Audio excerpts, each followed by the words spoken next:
Australia's government is holding talks with Toyota in an effort to convince the firm to continue manufacturing cars in the country. The talks come after Holden, a General Motors subsidiary, said it would stop making cars in Australia from 2017. That would leave the Japanese company as the only firm making cars there. Toyota has said Holden's decision will put unprecedented pressure on its ability to make cars in Australia, stoking fears that it might also leave. Australian Prime Minister Tony Abbott said he had spoken to the head of Toyota's Australian unit, Max Yasuda. Obviously, the government will be talking to Toyota, Mr. Abbott told Australian network Channel 9. We want Toyota to continue, he added. They are in a slightly different position to Holden. Much more of their local production has been for export. Toyota locally have been much more integrated into the global operations of the company, it seems, than with Holden,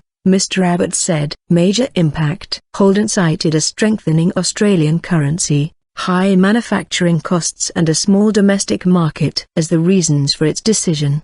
The loss in tax revenue, the unemployment payments right across the board will see the Australian government revenues hit, and potentially hit hard. Chris Bowen, Australian Shadow Treasurer. A strong currency has been one of the biggest issues for car makers with a presence in Australia in recent years. The Australian dollar has risen nearly 30% against the US dollar over the past 5 years, making foreign-made cars cheaper for Australian consumers. According to various estimates, nearly 85% of cars sold in the country are imported. Earlier this year, U.S. carmaker Ford announced that it would stop producing cars in Australia from 2016. There are growing concerns that if Toyota decides to leave as well, it will have a big impact on the overall industry and result in thousands of job losses. Some 33,000 people employed in the automotive components sector in Australia would also be affected, according to the Australian Broadcast Corporation. On Wednesday,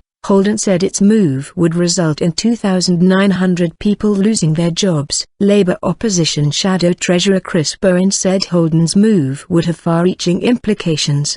The loss in tax revenue, the unemployment payments right across the board will see the Australian government revenues hit, and potentially hit hard, he said.